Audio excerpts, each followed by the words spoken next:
conhecer a Deus e dar testemunho público a outros sobre esse conhecer a Deus, essa é a lição importante, implica em fazer o que é certo, buscar a justiça, defender o pobre e o necessitado.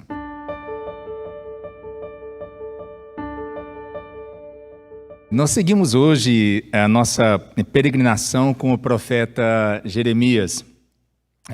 Nesse momento agora, a partir de hoje, explorando o início de uma nova sessão no livro, com várias referências aos reis de Judá, na época em que Jeremias viveu, em que ele exerceu o seu ministério profético. E no livro nós vemos isso, né? Em especial nessa sessão que nós temos meditado nesses domingos, como que essa hierarquia de poder, os reis, mas também os profetas, os sacerdotes, como por vezes essas pessoas com determinado poder na sociedade perseguiram o profeta, justamente aquele que decidiu ser fiel e que trazia a palavra de Deus a eles. É muito triste a gente perceber que há uma aliança entre esses poderes, né, religiosos e do Estado para o mal e não para o bem. Já aconteceu no passado, e infelizmente, a gente sabe, só acompanha as notícias, continua a acontecer nos dias de hoje. Ainda assim, em meio a todas essas palavras de juízo sobre eles, e entre as razões para que esse juízo lhes venha, nós veremos também pistas muito importantes que nos ajudam a conhecer a Deus, que é o título da mensagem de hoje, a conhecer a Deus e a vida que Ele quer nos oferecer. Por isso o título da mensagem, né, que vem de um verso nessa sessão do livro que nós vamos explorar hoje, conhecer a Deus, no capítulo 22, segunda parte do verso 16. Leamos juntos agora alguns trechos dessa larga sessão do livro que nós vamos explorar e meditar hoje. Vou começar a partir do verso 8 do capítulo 21 e depois alguns trechos de toda essa sessão. Digam a todo o povo, assim diz o Senhor, escolham entre a vida e a morte. Quem ficar em Jerusalém morrerá por guerra, fome ou doença, mas os que saírem e se renderem aos babilônios viverão.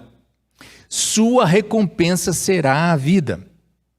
Pois decidi trazer calamidade e não o bem sobre esta cidade, diz o Senhor. Será entregue ao rei da Babilônia e ele a queimará de alto a baixo. Depois, no capítulo 22, o Senhor me disse, vai e fale diretamente com o rei de Judá. Diga-lhe, ouça esta mensagem do Senhor, ó rei de Judá sentado no trono de Davi. Que seus servos e todo o seu povo também escutem. Assim diz o Senhor, sejam imparciais e justos. Ajudem os que são explorados e livrem-nos de seus opressores. Abandonem suas maldades, não maltratem os estrangeiros, nem os órfãos, nem as viúvas, e parem de matar inocentes. Mas, mais adiante no texto, mas um belo palácio de cedro não faz um grande rei. Josias, seu pai, também tinha muita comida e bebida, mas em tudo o que fazia era justo e íntegro. Por isso tudo deu certo para ele. Fez justiça ao pobre e ao necessitado e os ajudou e tudo lhe correu bem. Não é isso que significa me conhecer, diz o Senhor. Mais adiante, pois está chegando o dia, diz o Senhor, em que levantarei um renovo, um descendente justo da linhagem do rei Davi. Ele reinará com sabedoria e fará o que é justo e certo em toda a terra. E este será seu nome, o Senhor é nossa justiça. Nesse dia Judá será salvo e Israel viverá em segurança. Querido Deus, muito obrigado pela Tua palavra. Nós reconhecemos que, assim como ela foi um tesouro precioso do Senhor para o Teu povo no passado, para que pudessem aprender do Senhor, do seu coração, do seu caráter, da vida que o Senhor nos oferece. Ela também é um tesouro precioso para revelar o seu coração, o seu caráter para nós hoje. Ajuda-nos para que, pelo poder do Teu Espírito, tenhamos ouvidos, corações abertos para receber a Tua palavra e nos deixarmos ser transformados hoje à luz daquilo que o Senhor tem para nos dizer na Tua palavra. Assim te pedimos em Cristo Jesus. Amém. Primeiro, escolham a vida, né? Talvez seria bom explicar que esse trecho do livro do profeta Jeremias, nós começamos a partir do começo do capítulo 21 e vai até o verso 8 hoje do capítulo 23, esse trecho ele não está organizado de maneira cronológica. Nessa sessão nós veremos referências a todos os reis que viveram e exerceram o seu reinado durante o ministério de Jeremias. E começa, nesse trecho, com o último rei antes do exílio, Zedequias, com palavras de juízo. E nessa ordenação e estrutura mais, digamos, teológica, né, que vemos nesse trecho, concluirá essa sessão com algumas palavras de esperança ao princípio do capítulo 23.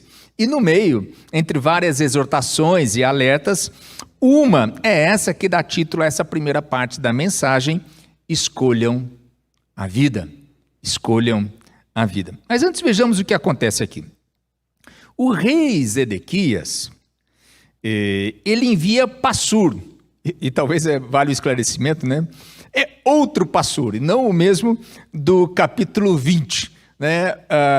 Mas igualmente alguém que causa muitos problemas a Jeremias, ou seja, pai e mãe, vocês estão tendo, vai nascer o bebê aí, reconsiderem se vocês estavam pensando, passando pela cabeça de vocês, colocar no pobrezinho o nome de Passur, além de que possivelmente ia sofrer bullying na escola, mas enfim, aqui biblicamente não está um bom nome não, né? Era o outro Passur lá no capítulo 20, que prende Jeremias, esse outro aqui também, porque é o mesmo que mais tarde nós vamos ver no capítulo 38, esse agora, Passur, é o que vai causar muitos problemas, inclusive tramar ou tentar tramar a morte aí de Jeremias.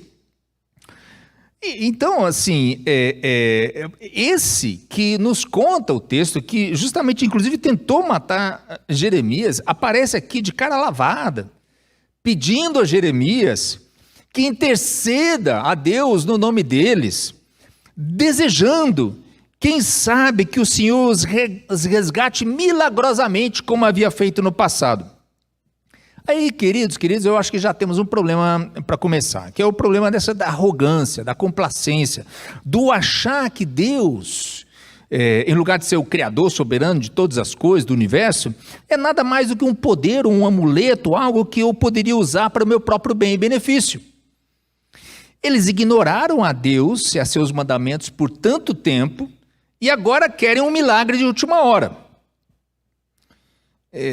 Guardadas as muitas e devidas proporções desse paralelo que eu farei agora, quando eu li isso, eu fiquei lembrando desse tipo de atitude que nós temos visto e ouvido nos dias de hoje. E o paralelo que eu faço é que são pessoas que se recusam, né, se recusaram a tomar a vacina, por exemplo, seja por desinformação, por ignorância ou por teimosia. E aí nós temos agora ouvido vários relatos, não sei se vocês viram isso, de que essas mesmas pessoas, ao entrarem na UTI com sintomas graves, elas vêm e perguntam aos profissionais da saúde se não poderiam receber ali naquela hora a vacina. Imagino que ser um profissional da saúde nessa hora requer muito treinamento, muita capacitação, né, muita formação, boa formação. Porque eu no lugar, eu acho que eu não sei se eu reagiria bem, talvez eu diria, olha, um pouco ou muito tarde agora, né? Esse tipo de pedido. Aqui nós vemos no texto um pedido de socorro meio que tardio do povo de Judá. E aí eles ouvem uma palavra dura, muito dura da parte de Deus. E essa palavra dura é a seguinte: não vai dar não. Dessa vez não virei em socorro de vocês. Pelo menos não da maneira como vocês esperam. Na verdade, agora é a hora em que o Senhor lutará contra vocês. Uau, né? Que palavra dura, né? Quem cresceu em igreja deve ter ouvido muitas vezes, ou até usado, né? Essa frase bem crente, bem piedosa, né? Que, aliás, é uma frase que vem da palavra, né? Se Deus é por nós, aí a outra até repete, no crente do seu lado repete, quem será contra nós? Né? A gente adora, quem cresceu em igreja, usar esse tipo de coisa, né? Se Deus é por nós, quem será contra nós? Muito bem, né? Muito bonito. Uma frase verdadeira quando nós seguimos os bons caminhos de Deus para nós. Mas na mesma palavra de Deus também há outra verdade, que é quando somos arrogantes, desobedientes, autossuficientes. Essa aqui que aparece, se Deus é contra nós. Se Deus é contra nós, que esperança pode haver? E ainda assim, o profeta parece ser um mensageiro de um certo tipo de esperança que é anunciada aqui. Eu falei, inclusive, no domingo passado, que não haveria mais no livro pedidos de Jeremias para que eles se arrependessem, né? E talvez eu deva explicar um pouquinho melhor isso. Jeremias, ele não apresenta mais convites ao arrependimento que pudessem, nesse momento da história para o povo aqui, que pudessem evitar o juízo que estava por vir sobre eles, que era a invasão pela Babilônia, né? E aí eles sendo levados ao exílio. É que Jeremias agora entende, porque ele recebe essa palavra da parte de Deus, já não adianta mais. Não adianta clamar mais por arrependimento, porque agora, nesse momento da história, esse juízo virá. Esse juízo deles serem levados ao exílio pela Babilônia virá. Agora, anuncia o profeta, esse castigo sim acontecerá, e não há algo aqui nessa história deles com Deus que possa alterar o que eles terão que experimentar, que é o juízo através do exílio. Ainda assim, parece que o profeta indica dizer que há aprendizado, há lições, há possibilidade, Jeremias vai explicar aqui, que, por exemplo, de que eles tenham as suas vidas poupadas.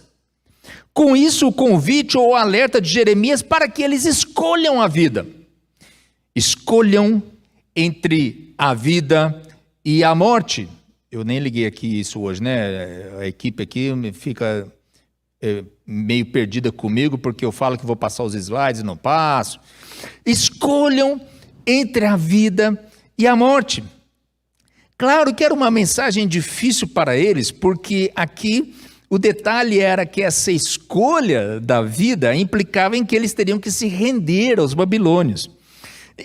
Imagine, né? Se a vida já não estava fácil para o profeta Jeremias, imagine então agora ele ser como que acusado de traidor. E esse é o problema extra quando certas idolatrias, como, por exemplo, os nossos nacionalismos. Esse é um dos exemplos que a gente já viu tantas vezes ao longo da história e que em tempos recentes nós voltamos a ver, né? Seja America First, né? Nos Estados Unidos, Brasil acima de tudo. Quando esse tipo de noções, elas tomam o primeiro lugar, a nossa prioridade, a nossa fidelidade, e ainda mais usando uma certa linguagem religiosa, nós vemos os perigos desse tipo de idolatria.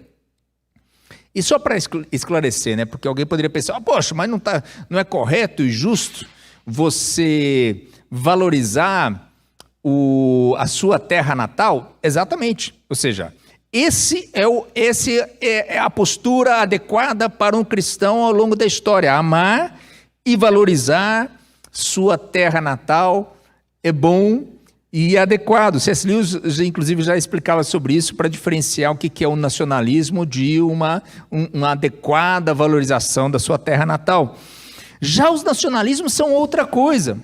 São outra coisa mais perniciosa, mais perigosa, e nós devemos tomar muito cuidado com isso. quando eu busco, baseado numa origem geográfica, ou étnica, ou de raça, ou qualquer coisa do tipo, o meu privilégio ou o meu direito sobre o de outro grupo, de outras pessoas. Aqui Jeremias lhes diz: escolham a vida. E nesse momento da história significa, por causa dos próprios erros deles, que terão que se render, terão que ir ao exílio na Babilônia, mas nisso tudo ainda poderiam sobreviver e aprender algo. Escolham a vida.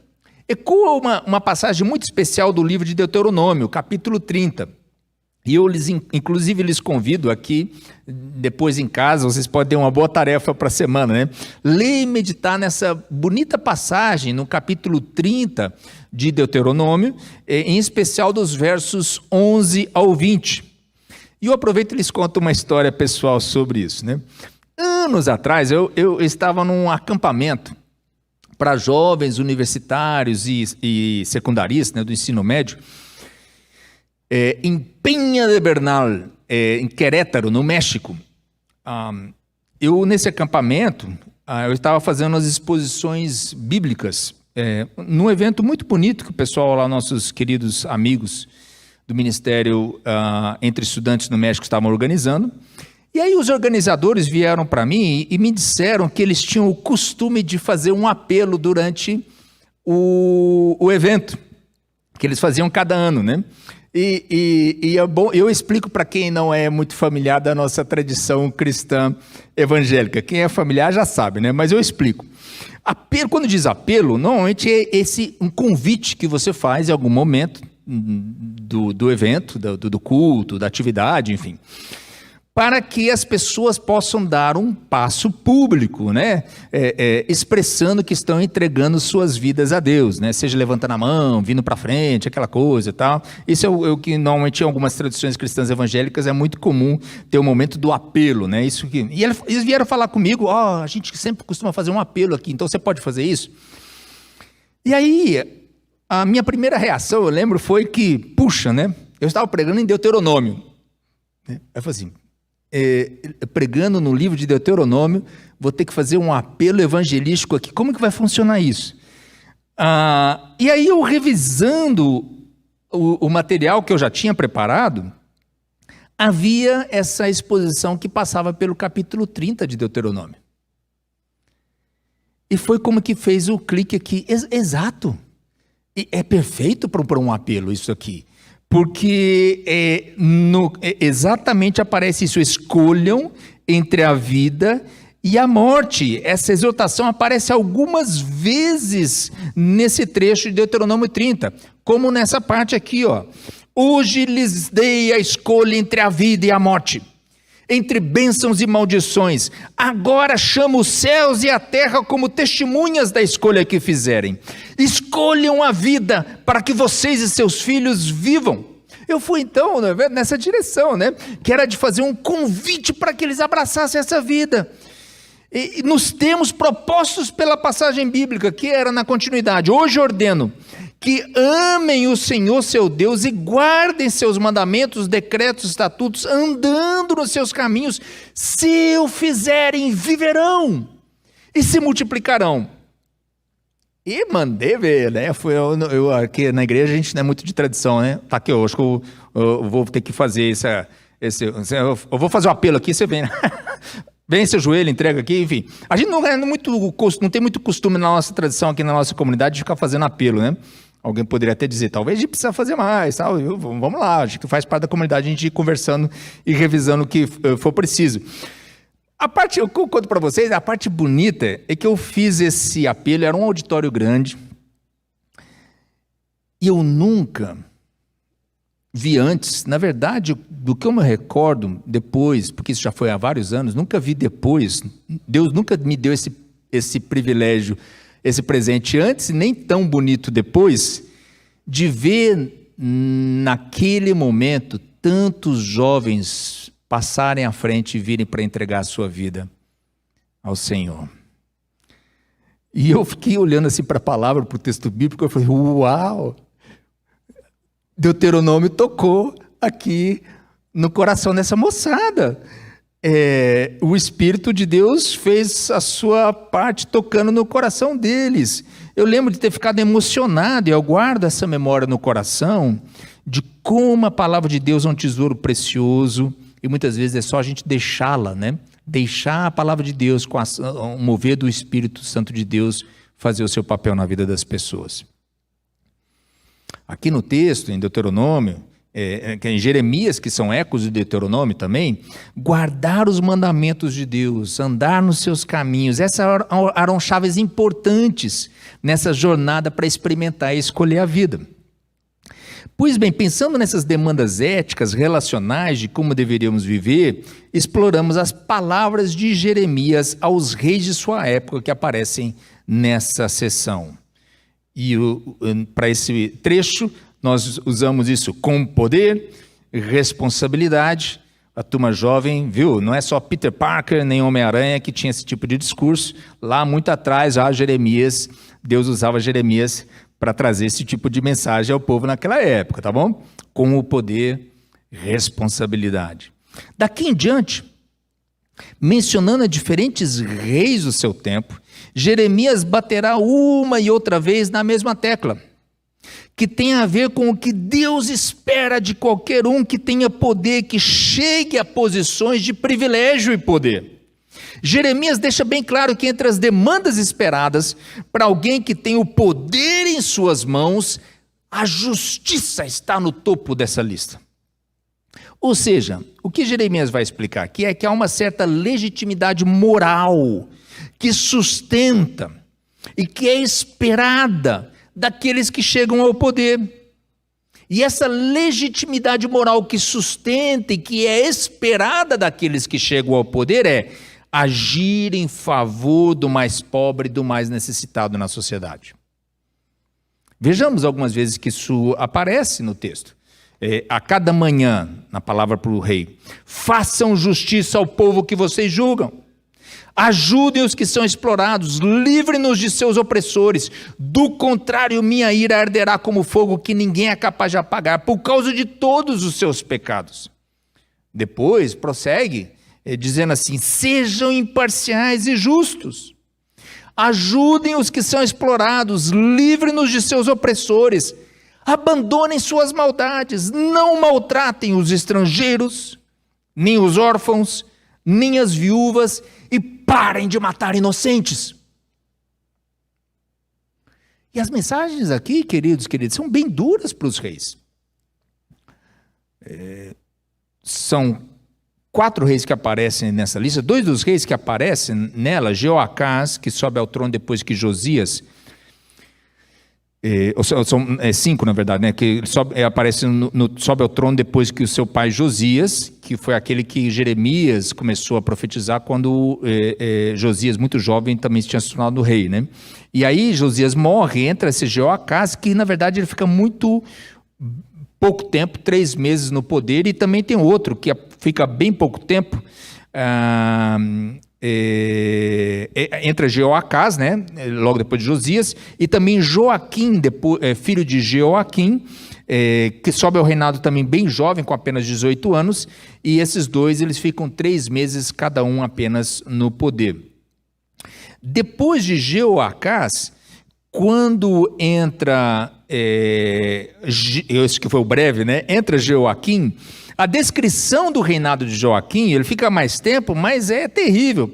É uma descrição de que é um reinado marcado pela injustiça, algo tão tristemente comum em outras épocas e lugares. O que ele faz? Ele construiu um palácio magnífico para ele mesmo. Na exortação a Joaquim, de novo o tema da responsabilidade e da justiça, quando diz assim: um belo palácio de cedro não faz um grande rei. Josias, seu pai, também tinha muita comida e bebida.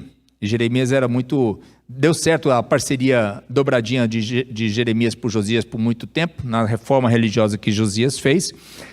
Jeremias aqui é muito positivo a respeito de Josias, porque ele diz assim, olha, o Josias tinha comida, bebida, mas em tudo que fazia era justo e íntegro, Por isso tudo deu certo para ele. E aí nos vem uma revelação bem importante de onde vem o título da mensagem de hoje. Que agir com justiça para com o mais vulnerável tem a ver exatamente com essa definição do que significa conhecer a Deus. Falando de Josias, fez justiça ao pobre e ao necessitado e os ajudou, e tudo lhe correu bem. Não é isso que significa me conhecer, diz o Senhor. Que tremendo isso, não é mesmo?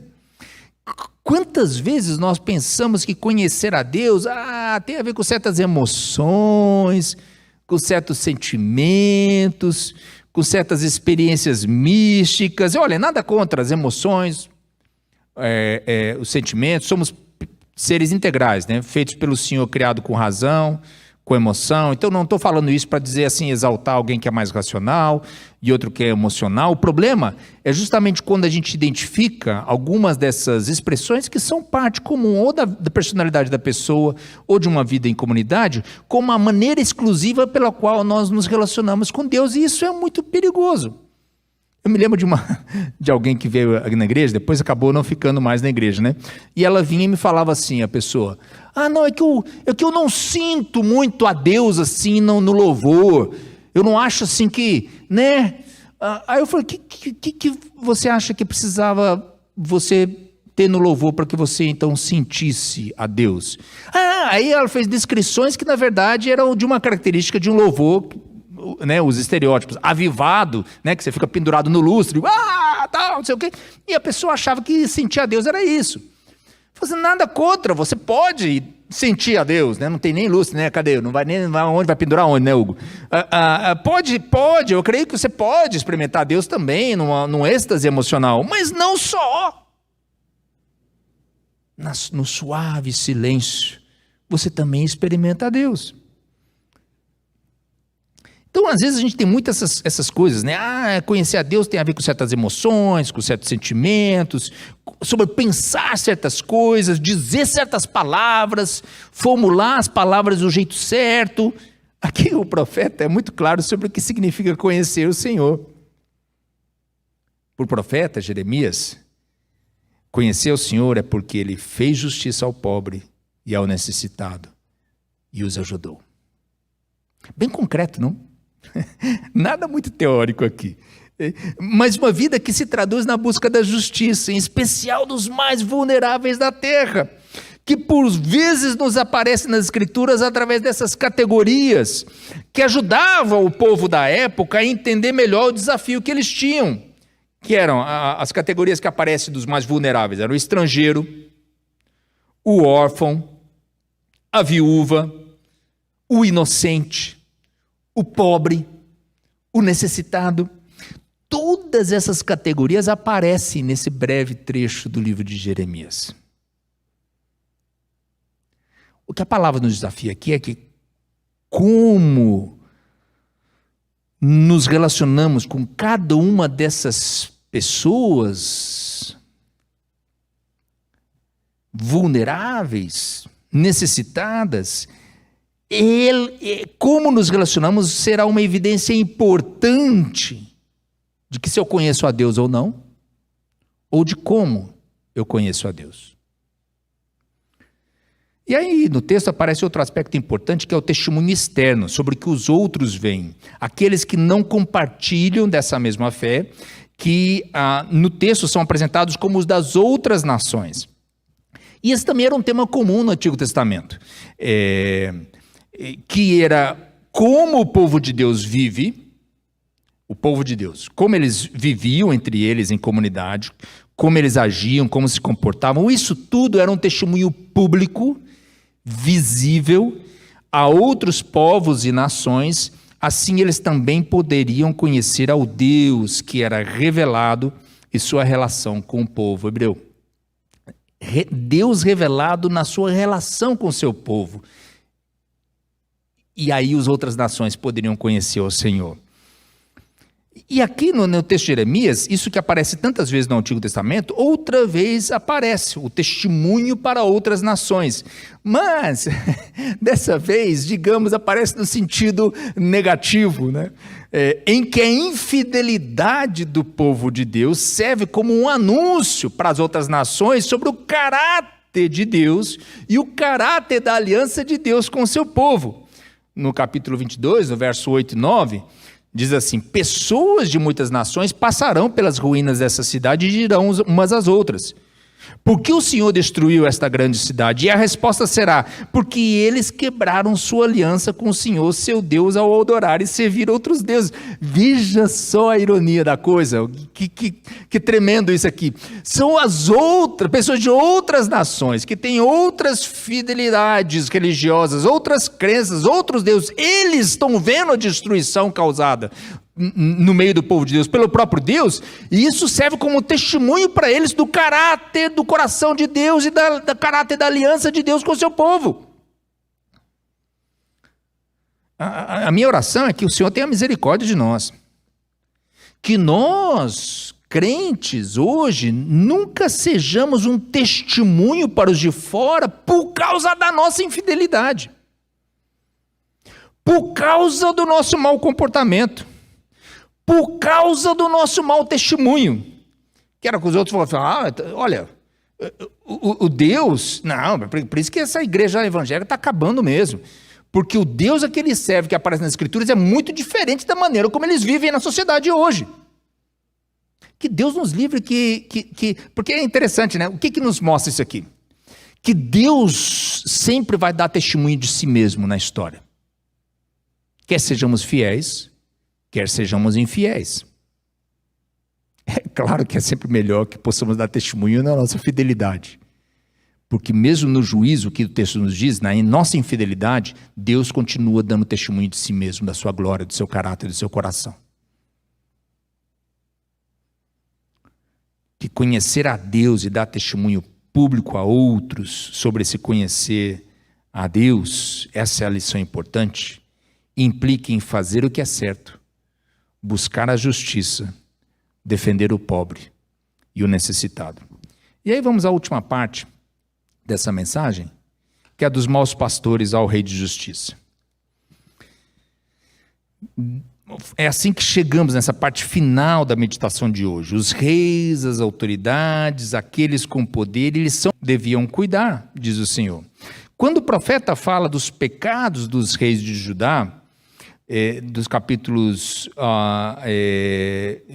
ao longo de todo o capítulo 22 em especial, mas nessa sessão do 21 até o começo do 23, a lista das suas maldades é bem extensa. Nos conta que os reis daquela época estavam pecando e fazendo o que era mal aos olhos de Deus por causa da exploração dos trabalhadores, falhando em pagar-lhes salários justos. Eles estavam pecando também por causa da sua afluência, do seu luxo, quando o povo sofria ao ter que pagar tributos pesados ao Egito. E os reis construindo palácios luxuosos para si mesmos. Quando eles também, a seu agir, a sua maneira de viver na sociedade e na sua função, eram mais marcados pela cobiça e pela desonestidade. E também, para completar esse rol terrível de maldades, quando eles exerciam crueldade, opressão, inclusive causando derramamento de sangue inocente. Do seu próprio povo. Do seu próprio povo. Por isso, Jeremias faz um contraste com Josias, que foi o primeiro rei quando ele começa o seu ministério profético, e o contraste é algo tão forte. É porque é dele que Jeremias fala, né? Que conhecia o Senhor por fazer o que é certo e justo com o pobre necessitado. Alguém poderia perguntar: então quer dizer que estão falando aqui de vários reis que são ruins e um que foi excelente? Olha, Josias, lamentavelmente, também não foi um rei perfeito. Ao final da sua vida, inclusive, ele decidiu, e isso foi o que levou à sua morte, ele decidiu lutar contra os egípcios, que vinham apoiar os assírios contra os babilônios. Ele se mete nessa, Não é bem claro por que ele acha que esse tipo de aliança vai beneficiar ele nesse momento. Josias morre nessa batalha. O que acontece depois também é um sinal indicativo de que talvez ele não tenha sido um bom líder, porque seus filhos e sucessores não dão continuidade às suas reformas. Ou seja, uma longa e boa jornada. Mas se você falha ao final, ou se não deixa um bom legado depois de partir, claro que alguém poderia questionar o quão bom mesmo foi esse líder ou não. Mas, diz Jeremias, ainda há esperança. E como ela aparece ao final dessa sessão? No início do capítulo 23, o profeta repete algumas vezes, meu povo, meu rebanho, ecoando as ovelhas do meu pasto que aparecem em Salmos. Minhas ovelhas, meu povo, meu rebanho. É a maneira que Deus continua a comunicar essa mensagem de esperança a um povo, mesmo sendo castigados, mesmo sendo levados ao exílio. Esperança porque mesmo sendo levados ao exílio, eles pertencem a Deus. Segundo, esse que foi soberano no juízo, no castigo, é o mesmo Deus que será soberano na restauração no futuro. Levantarei um renovo. Está chegando o dia, diz o profeta. E terceiro, aqui também aparece essa promessa sobre o descendente justo do rei Davi, esse que virá para reinar com justiça. Joaquim é considerado aqui no texto como o último rei de Judá. Na verdade, teve outro depois de Joaquim, né? Que foi o Zedequias. Mas o Zedequias, ele é considerado como que meio um vassalo, uma marionete da Babilônia, porque ele é colocado por Nabucodonosor no trono de Judá. E Zedequias, ele não era descendente de Joaquim, na verdade ele era tio do Joaquim. Então Joaquim sai, ele é tirado do trono e o Nabucodonosor coloca um tio que era a pessoa que possivelmente, tudo indica que era mais fácil dele manipular para os seus próprios fins e objetivos. Por isso o texto diz aqui que Joaquim foi um homem sem filhos. Um homem sem filhos. E o curioso é que ele teve filhos. Teve 7. 7 filhos. Mas ele é apresentado como um rei sem filhos. É que nenhum deles se assentaria no trono de Judá. E aí é bonito como que o autor, Deus, vai usar Jeremias para entregar essa mensagem, né? Veja como evolui essa parte final. De Joaquim, o último rei, do qual nenhum descendente se sentará no trono, mas no futuro, o renovo da linhagem do rei Davi, essa mesma linhagem que não teve continuidade aqui, depois de Joaquim. Da linhagem do rei Davi virá alguém para restaurar o povo em um reino de justiça. Pois está chegando o dia, diz o Senhor, em que levantarei um renovo, um descendente justo da linhagem do rei Davi. Ele reinará com sabedoria e fará o que é justo e certo em toda a terra. E este será o seu nome, o Senhor é nossa justiça. Nesse dia Judá será salvo e Israel viverá em segurança. O Senhor de justiça, de salvação, ainda virá trazendo um fim ao exílio. No passado, o êxodo do Egito, né, a libertação da escravidão no Egito, era a grande história de redenção contada e recontada aos filhos como um sinal da graça e da misericórdia do Senhor. Então Jeremias está dizendo assim, agora no futuro, há outra grande história que vai ser contada, que será o retorno do exílio na Babilônia. Nesse momento, ainda apenas uma esperança, apenas um anúncio. Um olhar e uma esperança colocados no futuro. E daí, para além do retorno do exílio, um outro olhar e outra esperança no futuro mais além ainda, para a grande promessa, que apenas se cumprirá séculos depois, com o rei da linhagem de Davi que ainda virá, Jesus.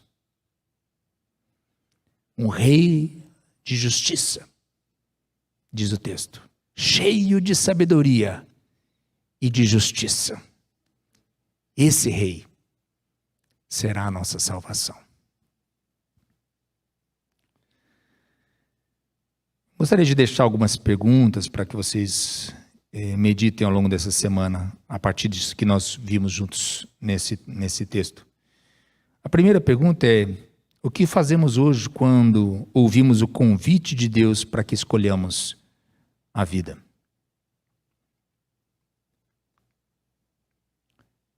Você pode aproveitar para meditar sobre as escolhas que você faz e os critérios que tem usado para essas mesmas escolhas.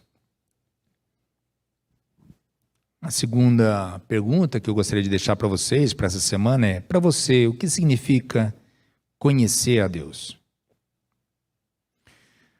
As afirmações de que, em Jeremias, de que isso significa praticar a justiça, ajudar o pobre, necessitado, de que maneira essas afirmações te desafiam hoje? Algo que você gostaria de revisar ou mudar?